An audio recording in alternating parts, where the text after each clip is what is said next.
All right, hello wine drinking people. We're back, and it's Wednesday, February 2nd.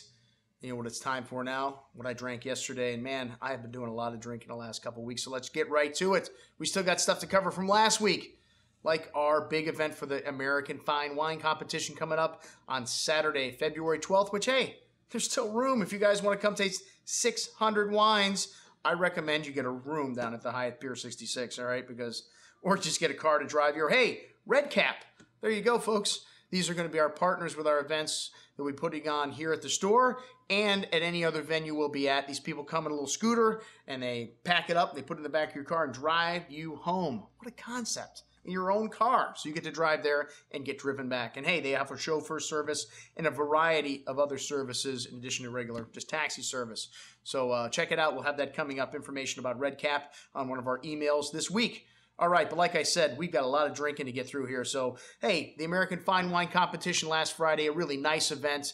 And these were all the gold medal wines from last year's competition. So most of the wines we didn't have available for sale. And, hey, Keith Ruts was in town, so we let Keith show his new wines. We've been selling the wines from Ruts Cellars for a long time. Keith had a personal tragedy which kept him out of the market here for a couple of years. But he's back, and he's got a whole new lineup of wines. And whole new pricing. Man, I couldn't believe how inexpensive his entry-level Chardonnay and Pinot Noir were. And these wines are being called Sonoma, just straight Sonoma Cuvée. And then he's got a French Cuvée, and then he's got his Maison Grand Cru stuff, which is his top-of-the-line stuff. Excellent juice. And, you know, a little different in terms of the style of the Chardonnay. Not near as heavy, a little more straightforward, and just plain juicy fruit, and hardly any oak in the entry-level wines. The Maison Grand Cru line still, to me, has got some elegance and finesse and a little bit of a Burgundian-style personality, but make no mistake, folks, these wines are from California. You're not going to mistake many California Pinot Noirs for Burgundy. All right, well, it was nice to see Keith. It was nice to catch up, and his 2006 Maison Grand Cru was my pick of the night for his stuff. This wine had some lovely spice to it and some complexity, too, some nuance. And like I said, you're not going to mistake it for Grand Cru Burgundy, but a lovely zesty finish and wonderful acidity, which is something you might mistake for Burgundian. All right, well, we did have a couple producers in, well, a couple local guys that make wine. I don't know if you call people producers that actually buy juice and have it made, or buy grapes and have it made somewhere else, but that's being a producer. They don't have to own a winery. There's a lot of virtual producers like that out there. And we had Atticus, the folks from Atticus here, Pinot Noir producer from the Lammet, the 2007 vintage wines, which got some pretty big scores. And, I mean, you know, 2007 for me is a vintage, very Burgundian-style vintage. The wines are light and savory. And the regular Pinot Noir, I thought almost as good as the Select wine for, you know, $10 less in price. I mean, I wanted to like the Select wine more because it was more expensive and maybe had a little bit more going on to it. But again, for $10 more, I think I'm going to put my money into the lesser expensive wine. And I have come to like these 2007s from Oregon. That light and savory, Burgundian-like nature really does make them great choices for dinner. And maybe not quite as good by themselves. You may want one of these Ruts Pinots to just come home and, you know, open a glass of wine. But I like the wines with really zesty acidity with food. To me, they go much better with a variety of different dishes. All right, and then we had Tyson Pierce, his stuff in, and these wines, very good. The Chardonnay from Alder Springs, excellent, better than I remembered it. Lovely tropical fruit, a hint of butterscotch and lemon drop candy, light oak spice, smooth and creamy on the palate. Everything in proportion, a really nice little Chardonnay. And then the Cabernet Sauvignon, fairly Bordeaux in style. But, you know, the problem with some of these wines like Tyson Pierce is he's changed his fruit source, he's changed his winemaker. And I think until you get to the point where you know where you're getting your fruit from every year, you're going to be making more consistent wine. But the wine was excellent, very nice, and I'm not sure what the price on either of these are. I'd have to look back at my notes from last year when I tried the same wines, but they're almost out of these, just 20 cases of Cabernet left. And hey, I forgot about our friends from Foster's that came in and showed us some wines. Treasury Wine Estate is what this group of wines is being called now, and we had some wines from Chateau St. Jean. Etude is a label that they purchased from Tony Soder, and Beringer, of course, their big label in California. Stag's Leap Winery, a very important winery, Napa Valley, and then Well, that's all they had showed me on this day. And the Reserve Chardonnay from St. Jean was what we started out with. Really nice, pretty thick. This is a blend of several key vineyards: Robert Young, Belterre, Durell. Very elegant and refined. Everyone seems to be lightening up on the amount of oak. This wine still had a little bit, but you could notice the fruit, and really well balanced. Everything in proportion here. Lovely freshness on the finish. Really nice little bottle of wine for $36. The Etude Pinot Noir Carneros. We love the fact that this wine is coming down in price. Although it may not be at that $25 sale price that we had it at last year, we're going to work on them on that and try to get it back there. Lovely black cherry and raspberry fruit on the nose. Hints of fresh flowers. A nice hand of exotic spice there. And lovely freshness on the finish. This '07 vintage, a great vintage for Pinot Noir from Northern California. This wine coming from Carneros. This is a winery that the folks from Beringer, Foster's, Treasury Wine Estate, whatever you want to call them, but after they bought it from Tony, they said, we want you to build us a winery. Whatever you think would be the best, what you would always wanted to make the best Pinot Noir, and that's exactly what Tony did. And these wines from Etude are the best ever being ever produced under this moniker. All right, Beringer Knights Valley, always a great source for value wines. Herbs and fresh earth in this, really dominating the nose, but a nice hand of black cherry and black currant fruit as well. Notes of soy and dark cocoa. Really nice on the palate. I don't want to say it's a lighter style of cab, but not really heavy with the oak and not overly extracted, but some hints of cigar box spice there. Always a great value, this Beringer Knights Valley. Stag's Leap Napa Cab, '07. '07's a great vintage for Napa, man. If you didn't make a good one in '07, you might as well just hang it up and start another profession, because really you had a month pretty much to harvest the fruit and to get it in great shape. And this wine really shows that lovely cassis and currant berry fruit, cigar box spice, espresso, dark chocolate, fairly complex bouquet, really nice concentration on the balance, and again, that wonderful freshness and really top-level Cabernet Sauvignon from Napa Valley for $40. Man, this wine's as good as a lot of $80 to $100 wines. The Petit Syrah, something this winery has been known for years. This is one of the first wineries that people started going up to stay at in Napa Valley in the 20s.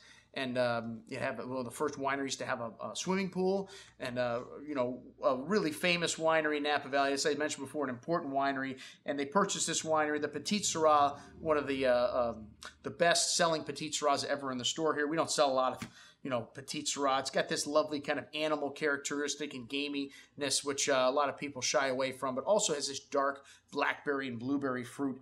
Really nice and chunky wine if you like that sort of thing. And I don't know if I got the price right on that, $25, but man, that is a steal if I price that out right.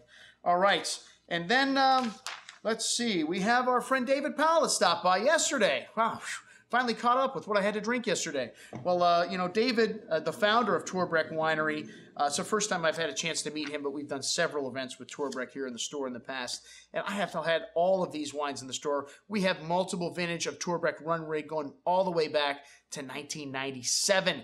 Check it out on the Wine Watch website. Just type in Torbreck in the search window, and you'll see all the stuff we have in stock from Torbreck. But hey, the Australian dollar is almost at par with the U.S. dollar.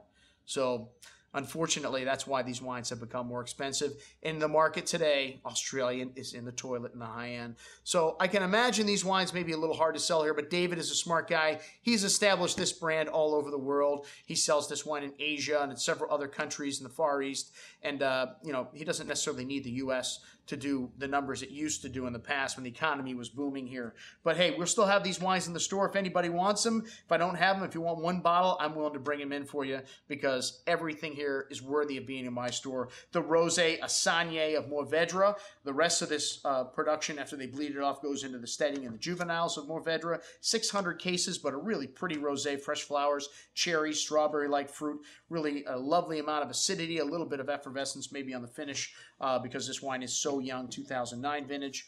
Next up, the Cuvée Juveniles, which is named after a bar in Paris that Dave liked to frequent. This is a blend of 60% Grenache, 20% Mataro, and 20% Syrah.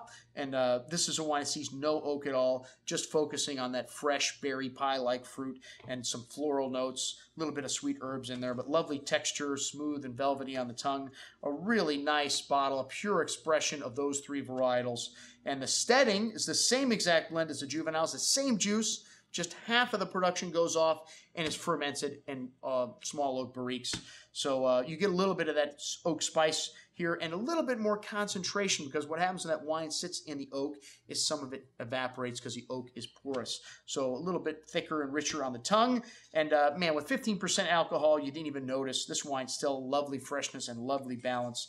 Excellent, just a little more complex than the juveniles and a little bit more expensive as well at $42. Next up, the Woodcutter Shiraz. And this has been one of the best values in this lineup ever since it was created. And oftentimes scores 90 points, maybe a little confusing to the consumer because sometimes the run rig gets 95 points. And to think this $25 wine is only at 5 points less than the run rig, which is a $200 bottle of wine, you know, it's a little misleading. That's why I use emphatic expressions when I talk about wine. And hey, maybe still a little misleading because this wine I've rated it excellent, and it's got a lovely black plum fruit, blueberry pie, blackberry pie, and it's from the younger vines, only 2.5 tons per acre yield, and it's aged in old Foudre, a lovely violet nuance that you get from Shiraz, from the Barossa. Lovely black licorice, a little bit of that chocolate in there also. Big, smooth, and velvety, and again, still a lovely freshness there. Then one of my favorite wines, the Descendant. This is a single vineyard wine. The Shiraz is co-fermented with a little bit of Viognier, a la the Northern Rhone, Côte Rôtie. And they say that the acidity from the Viognier helps to fix the color in the Shiraz, so it actually helps to make the wine darker. Which you'd think if they had a white wine to a red grape that it would make it lighter, but it does the exact opposite. This wine just has a cornucopia of different nuance on the nose. Lovely blackberry liqueur-like fruit, black spices, pretty floral nuance to that, dark cocoa, licorice, tobacco, espresso, just incredibly complex. And well, it's about 700 to 1,000 case production in a vintage like 2007, which was a drought year, a very difficult year to make great wine, closer to 700 cases. Explosive on the palate. You really notice the concentration and really complex and long finish. Great stuff. And what could be better than that? The Run Rig, man. This is the name of a land distribution system. It's also a Scottish folk band. So, and it's something that David Powell just thought sounded cool, I guess. That's why he named his top wine Run Rig. And the 2008 vintage was a bit cooler and a little bit longer. But hey, this is similar to 2006, which is what this wine was.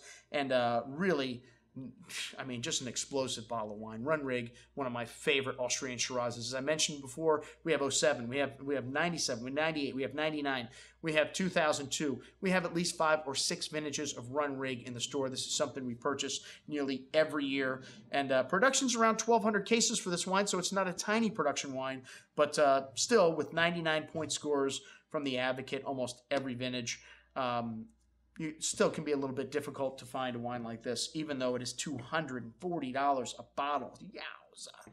But like I said, some top-level Shiraz, and not much better you're going to find from Australia, including Penfolds Grange and the Chris Ringland Three Rivers, which is twice as much as this. And to me, this is every bit as good as, like I said, anything I've had from Australia. And to finish up, we had the Boothie, which is a Muscat made similar in style to how they do in the Balme de Venise area, where it's fortified halfway through the fermentation. So you do get some sweetness there and a little higher alcohol level. Lovely bouquet of pretty flowers, hibiscus, peach, a hint of quinine in the nose, and a little bit of that zip, a little bit of effervescence on the palate. It's a real nice palate cleanser, something you could have in between the Descendants and the Run Rig, or before or after dinner. But a really nice little wine, some lovely floral nuance coming through on the finish, and a great value of $20 for a half bottle. All right, well, that's what I had to drink yesterday, folks. I'm your host, Andrew Lampazone, signing off for the Wine Watch, saying remember, always drink the good stuff first.